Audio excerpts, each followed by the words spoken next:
Selamat sore. Hari ini kita bertemu kembali di mata kuliah Biologi Perikanan untuk pertemuan kedua dengan dosen pengampu mata kuliah Victor David Niko Gultom. Nah, pada pertemuan kedua ini kita akan membicarakan tentang seksualitas ikan.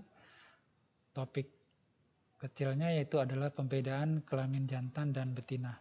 Nah, pada ikan ini terutama di Fakultas Perikanan dan Ilmu Kelautan di bidang aquaculture, prodi aquaculture, jenis kelamin dari pada bidang budidaya, jenis kelamin itu sangat termasuk hal yang sangat penting. Kemudian bisa menentukan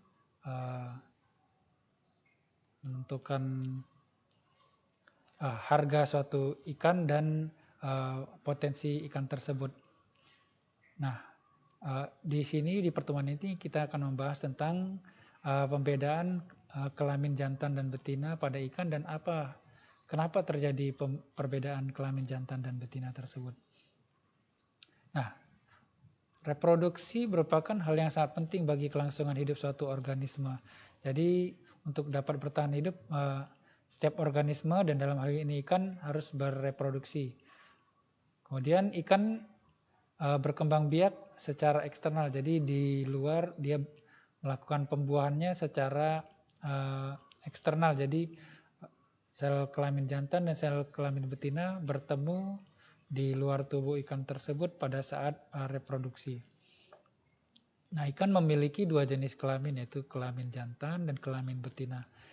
Kenapa disebut ikan jantan? Karena ikan tersebut mempunyai organ reproduksi berupa testis yang menghasilkan sel sperma. Sementara ikan betina mempunyai organ reproduksi berupa ovari yang menghasilkan sel telur. Nah, bisa kita lihat di sini ikan ini adalah sejenis ikan mas. Ada pada gambar B merupakan testis dan pada gambar C adalah merupakan ovari. Nah, testis ini pada dasarnya berwarna putih kemerahan, jadi pada warna dasarnya putih. Kemudian kalau disentuh teksturnya lembut dan licin. Sementara untuk ovari ini teksturnya agak kasar, ada butiran-butiran kecil seperti pasir, lebih besar dari pasir. Nah, butiran-butiran pasir itu adalah merupakan sel telur dari ovari tersebut. Kemudian, nah ini bisa kita lihat perbedaan warna dan perbedaan bentuk dari sel testis dan ovari. Kemudian mungkin di testis tidak kelihatan sel telurnya, sel spermanya, tapi di ovari ini bisa terlihat bentuk kecil seperti butiran pasir. Nah, kemudian gonad atau alat kelamin jantan dan alat kelamin betina, di sini ada testis dan ovari.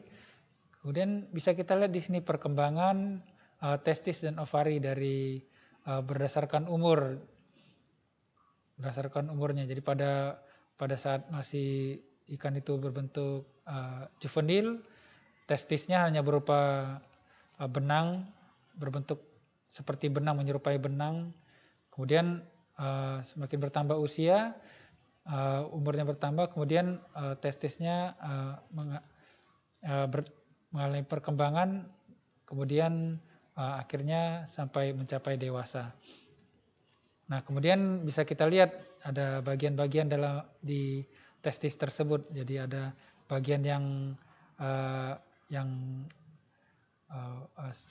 seperti putih dan mengkilap, dan bagian yang di bawahnya yang lemaknya. Kemudian semakin dewasa, lemaknya semakin menghilang dan akan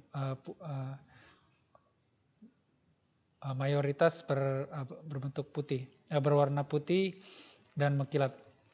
Tapi untuk gonad betina sendiri, bisa kita lihat warnanya kekuningan, dan kemudian pada saat masih juvenil, apa yang membedakan gonad jantan dan betina? Kalau gonad betina itu ada kayak semacam alur-alur kecil, alur-alur yang halus di gonad betina tersebut. Kemudian setelah semakin bertambahnya umur, ovarinya juga semakin berkembang, jadi sel-sel telur tersebut makin berkembang, kemudian akhirnya ikan tersebut dewasa dan ovarinya menjadi matang gonad. Nah, kemudian bila dalam satu populasi terdiri dari ikan-ikan yang berbeda seksualitasnya, maka disebut populasi heteroseksual. Nah, jadi ada hetero, itu ada berbeda. Bila dalam populasi hanya terdapat ikan berjenis kelamin betina atau jantan, maka disebut populasi monoseksual. Nah, ini di alam bisa saja terjadi. Nah, perubahan ini disebabkan struktur sosial, umur, atau ukuran. Kemudian misalnya di terumbu karang ada jenis-jenis ikan tertentu yang hidup di suatu bagian di terumbu karang yang monoseksual, jadi hanya satu jenis kelamin saja. Tapi pada saat tertentu, pada masa reproduksi, ikan tersebut bisa berubah kelamin sehingga bisa terjadi proses reproduksi. Kemudian untuk penentuan jenis kelamin ada organ reproduksi. Untuk ikan sendiri organ reproduksinya sangat labil ya. Jadi dibandingkan manusia dan burung, jadi sistem penentuan jenis kelamin sudah sangat stabil. Berbeda halnya dengan ikan. Ikan ini masih sangat stabil dan jenis kelamin bisa ditentukan oleh faktor genetik, misalnya kromosomnya, kromosom XY atau kromosom ZY. Kemudian ada faktor lingkungan juga yang bisa mempengaruhi seperti suhu, pH, kepadatan, kemudian ada interaksi seperti yang saya sebut tadi di terumbu karang. Jadi ada interaksi dengan ikan lainnya sehingga ikan tersebut bisa berubah jenis kelamin. Nah, ini termasuk hermaprodit. Jadi ada yang bisa berubah dari jenis kelamin jantan ke betina atau dari betina ke jantan. Nah, inilah faktor-faktor penyebab jenis kelamin ikan tersebut dapat ditentukan oleh faktor berikut ini. Nah, kemudian ada faktor genetik, yaitu faktor gen yang mengarahkan perkembangan ovari atau testis. Nah, ada sistem penentuan jenis kelamin berdasarkan kromosom, jadi heterogametik jantan XY, heterogametik XY jantan. Jadi saya katakan ini adalah kromosom dari ikan betina, jadi ada kromosom sepasang kromosom X. Nah, untuk jantannya sendiri mempunyai kromosom yang berbeda XY, yaitu oleh karena itu disebut heterogametik. Hetero itu berbeda. Jadi kita lihat untuk kromosom X-nya panjangnya sama, tapi untuk Y-nya panjangnya berbeda. Nah, kromosom Y ini adalah penentu jenis kelamin. Jadi pada saat proses reproduksi dan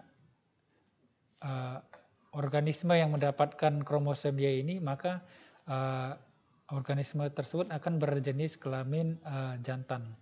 Nah, sebaliknya ada juga penentuan jenis kelamin dengan sistem heterogametik ZY betina. Nah, kemudian, ini bisa kita lihat ada kromosom jantan dan kromosom X dan kromosom Y ini akan menentukan bentuk-bentuk ciri khas tertentu dari ikan jantan dan ikan betina. Misalnya ikan jantan, hanya ikan jantan saja yang mempunyai seperti pada ikan gupi ya. Hanya ikan jantan saja yang mempunyai pewarnaan yang menarik atau dia mempunyai ekor berbentuk pedang. Nah, bisa kita lihat ini jenis Poecilidae, famili Poecilidae.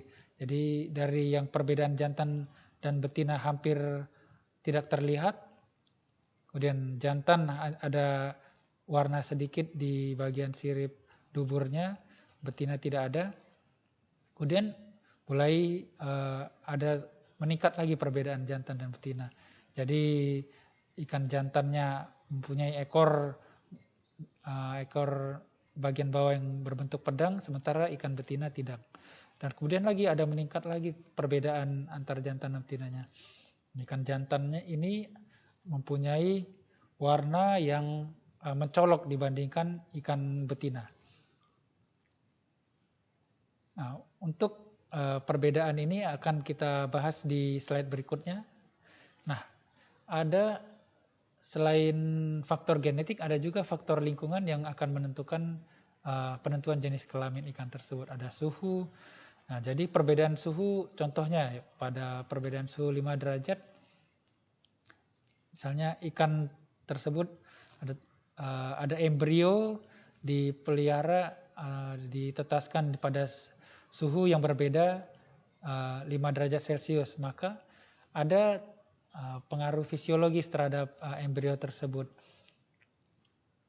Kemudian berakibat adanya sekresi estradiol. Estradiol ini ada hormon untuk yang berhubungan dengan jenis kelamin betina. Jadi ada peningkatan sekresi hormon betina 20 kali lipat. Akibatnya seperti pada ikan channel catfish ini ada perbedaan suhu 5 derajat Celcius menyebabkan karena adanya sekresi hormon betina atau hormon estradiol, maka ikan telur yang menetas cenderung mempunyai lebih banyak ikan betina. Nah, ada juga untuk jenis ikan yang lain, suhu yang tinggi malah berakibat lebih banyaknya ikan jantan. Ini bisa terjadi pada ikan mudloach dan ikan sebelah. Kemudian ada juga akibat dari polusi. Terjadi proses maskulinisasi, arti maskulin berhubungan dengan kejantanan. Jadi ini disebabkan adanya zat-zat kimia yang bersifat androgen akibat senyawa kimia pada limbah atau zat kimia yang bersifat estrogen. Androgen dan estrogen adalah androgen berhubungan dengan jantan dan estrogen berhubungan dengan betina. Jadi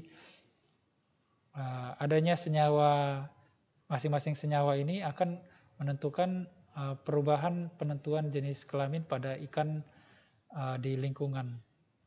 Jadi ikan misalnya pada suatu perairan ada banyak senyawa yang mengandung yang bisa diklasifikasikan sebagai senyawa estrogen, maka ikan di perairan tersebut akan mengalami feminisasi. Jadi sebagian besar akan berjenis kelamin betina.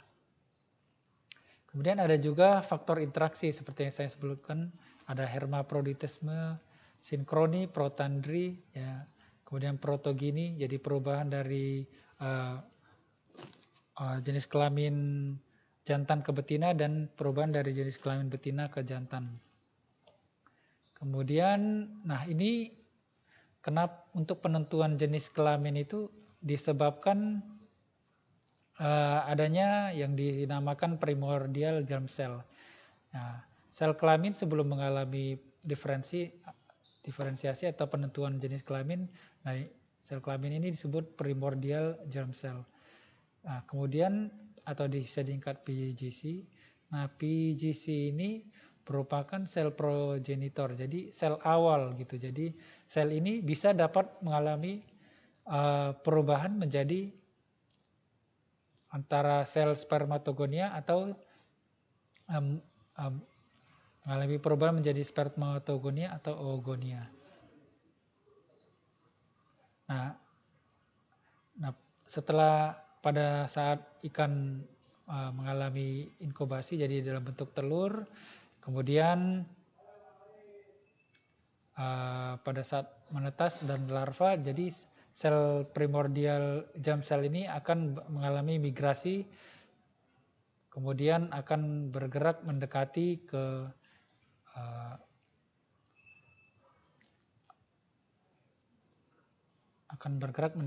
organ kelamin ikan tersebut. Kemudian bisa kita lihat di sini untuk ini contohnya ada pada ikan transgenik.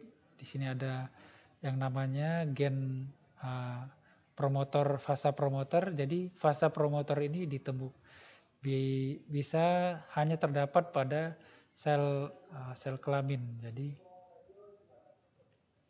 kemudian untuk fasa promotor ini lebih banyak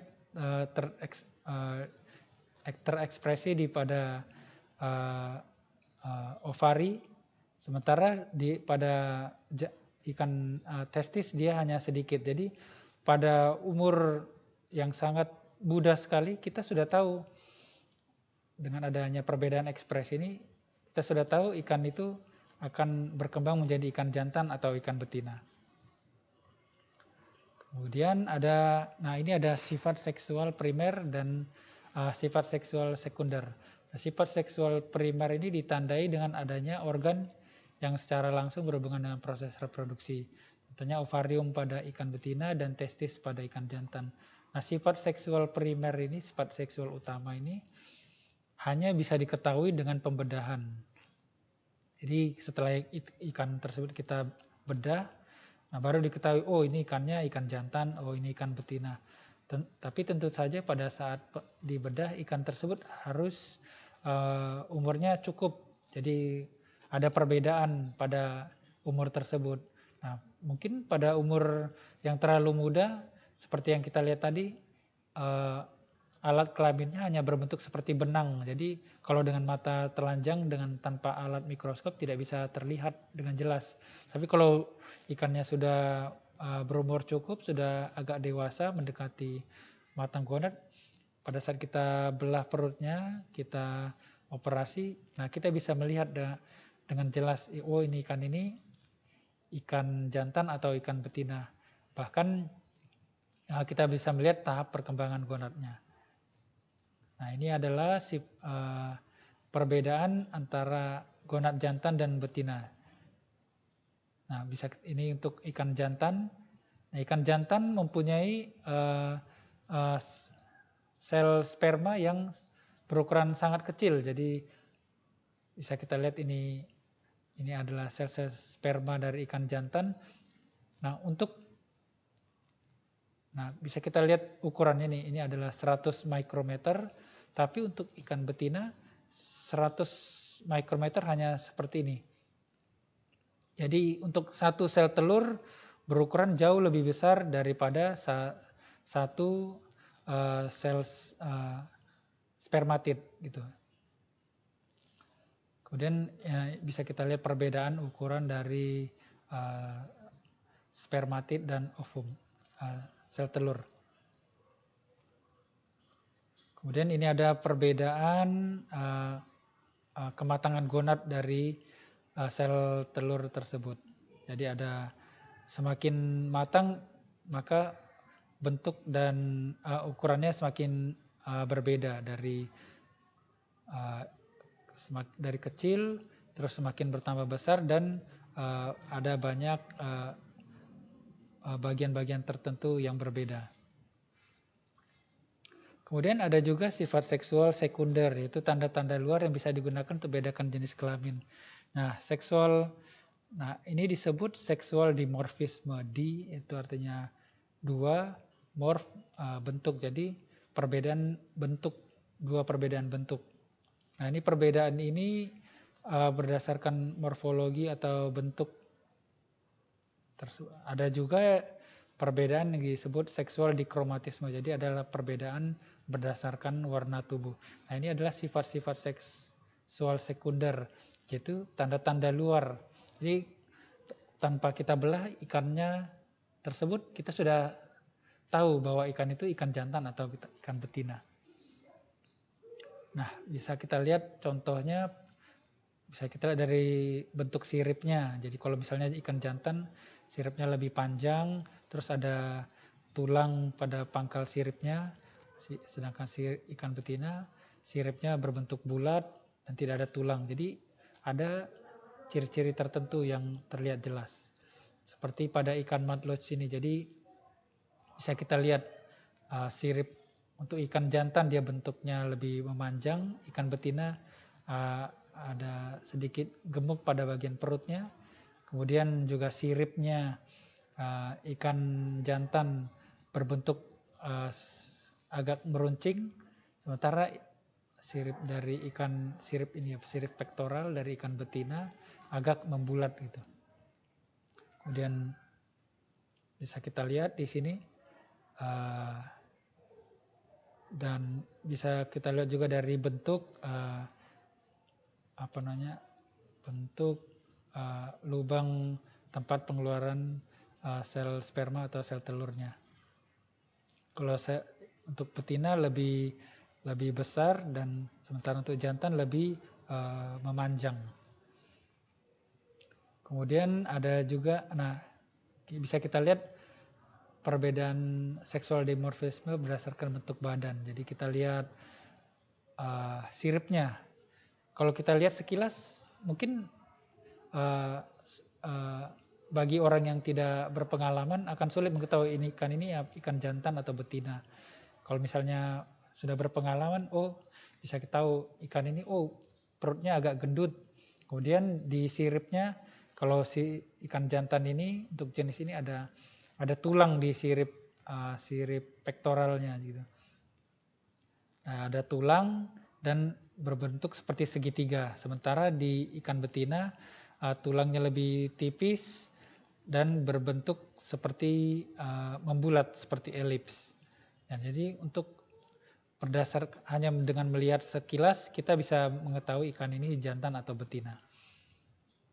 Kemudian untuk jenis ikan yang lain seperti bentuk brook trout, jadi ada perbedaan warna, juga ada perbedaan ukuran.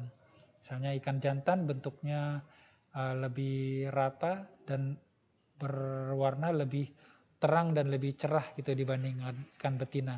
Kalau ikan betina warnanya lebih pudar, dan kalau ikan jantan juga ada tanda semacam guratan berwarna hitam di bagian perutnya, sementara ikan betina lebih samar-samar guratannya. Untuk ikan jantan sendiri muncungnya lebih runcing, sementara ikan betina muncungnya lebih membulat gitu. Nah, dari perbedaan bentuk muncung dan perbedaan warna, ukuran badan, bentuk badan, kita bisa tahu ciri-ciri perbedaan seksual dimorfisme dari ikan tersebut. Kemudian ini kita bisa lihat juga bentuk badannya ikan tersebut. Jadi untuk ikan jantan lebih runcing, sementara ikan betina lebih membulat dan bentuk badannya lebih tinggi untuk ikan betina, sementara ikan jantan lebih panjang. Kemudian untuk ikan salmon, ada semacam bagian bawah muncungnya berbentuk seperti kait, sementara untuk ikan betina tidak mempunyai bentuk tersebut. Kalau untuk ikan jantan ini disebut istilahnya kite. Perbedaan lainnya seperti pada ikan Corydoras. Jadi ikan Corydoras pada dasarnya bentuk tubuhnya hampir sama gitu. Tapi ada perbedaan ukuran antara jantan dan betina. Jadi untuk jantan tubuhnya lebih memanjang, sementara untuk betina tubuhnya lebih gendut dan membulat gitu. Nah, untuk ini adalah sistem perkawinan dari ikan Corydoras. Jadi, ikan Corydoras ini unik karena uh, uh, pada saat kawin ikan jantan akan mendekati ikan betina, kemudian ikan betina ini akan menyedot sperma dari ikan jantan, kemudian sperma tersebut ditelannya, kemudian akhirnya melewati bagian dalam tubuhnya, rongga pencernaan, akhirnya sel sperma itu membuahi sel telur yang dikeluarkan ikan Corydoras betina tersebut. Kemudian ada contoh lain yaitu perbedaan seksual dimorfisme dari kuda laut. Jadi kuda laut jantan, bisa kita lihat kuda laut jantan dia mempunyai kantung perut. Jadi bagian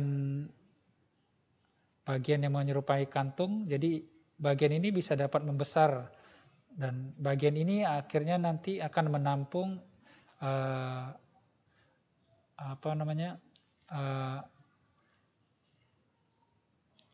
embrio dan sel telur dan embrio yang sudah dibuahi Kemudian dari kantung ini ikan yang sudah larva yang menetas akan dikeluarkan melalui lubang yang berada di ujung atas kantung tersebut. Nah, ini pada saat kantungnya berisikan air dan larva, pada saat dia tidak berisi larva. Jadi dia untuk kuda laut jantan dia berbentuk seperti huruf D. Jadi huruf D, sementara kuda laut betina berbentuk seperti huruf P. Jadi huruf P dan huruf D terbalik gitu. Oke, dan ini kalau kita perhatikan sekilas, jadi ini adalah ikan betina dan ini adalah ikan jantan karena ada kantungnya walaupun belum mengembang, dan di sini adalah ikan betina dan ikan betina, dan ini adalah ikan jantan dan karena ada kantungnya di sini. Kemudian ada juga namanya untuk ikan gobi. Jadi adanya ikan gobi ini pada saat dia reproduksi, dia ikan betina tersebut akan memperlihatkan warna merah pada bagian bawah tubuhnya. Kemudian ada juga untuk ikan bitterling. Jadi ada perbedaan antara ikan jantan dan betina pada saat reproduksi. Jadi ikan betina dia mempunyai semacam selang gitu ya. Jadi alat penaruh telur di substrat. Jadi telur tersebut akan dialirkan, dikeluarkan melalui organ ini, kemudian untuk diletakkan di tiram aparemis gitu. Jadi setelah proses reproduksi, telur yang sudah dibuahi akan telur yang belum dibuahi akan diletakkan di remis tersebut, kemudian akan dibuahi oleh ikan jantan tersebut.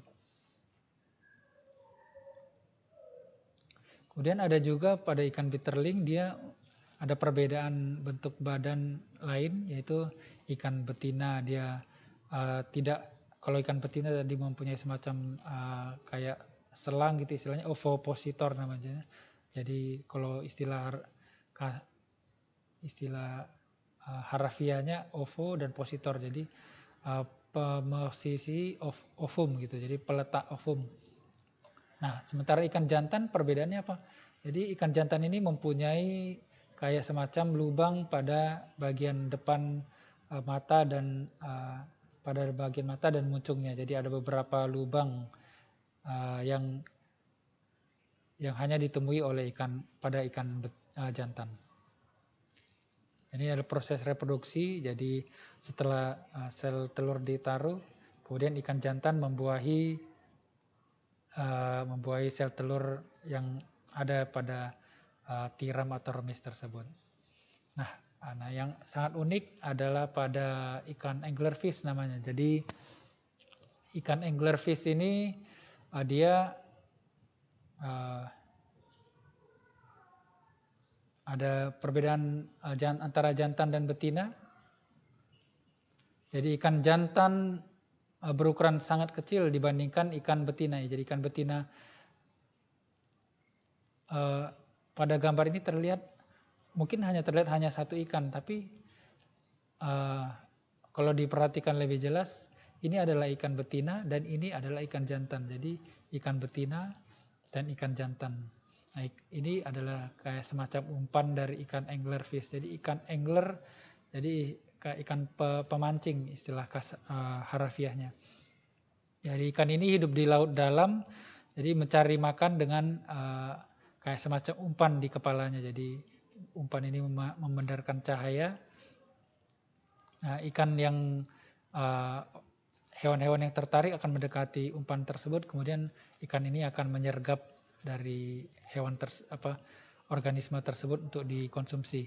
Nah, karena di laut dalam ini, karena laut dalam dan gelap, kan sulit untuk menemukan pasangan gitu. Jadi pada saat ikan jantan itu menemukan ikan betina, jadi dia akan menempel terus kepada ikan betina tersebut dan menjadi parasit bagi ikan betina tersebut. Kemudian ikan jantan ini akan mendapatkan nutrisi dari ikan betina dan pada saat reproduksi ikan jantan ini akan memberikan sel spermanya kepada ikan betina. Ini ada bermacam-macam bentuk dan hubungan antara ikan jantan dan betina. Jadi ikan betina ini adalah ikan jantannya, ikan betina, dan ini adalah beberapa ikan jantan. Nah, ada juga ikan anglerfish jenis tertentu yang menjadi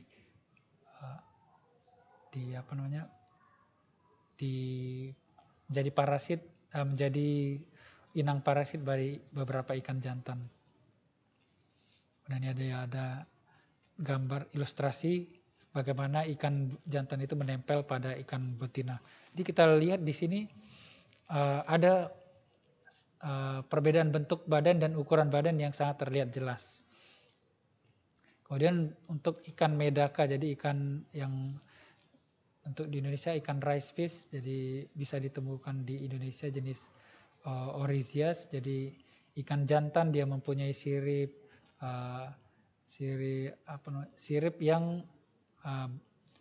yang berumbai-rumbai, sementara ikan betina mempunyai sirip yang tidak berumbai-rumbai tapi ada bentukan seperti runcing dan melandai gitu. Jadi ini adalah ikan jantan dan ini adalah ikan betina. Jadi ada perbedaan bentuk perbedaan kelamin berdasarkan bentuk siripnya gitu. Kemudian ada juga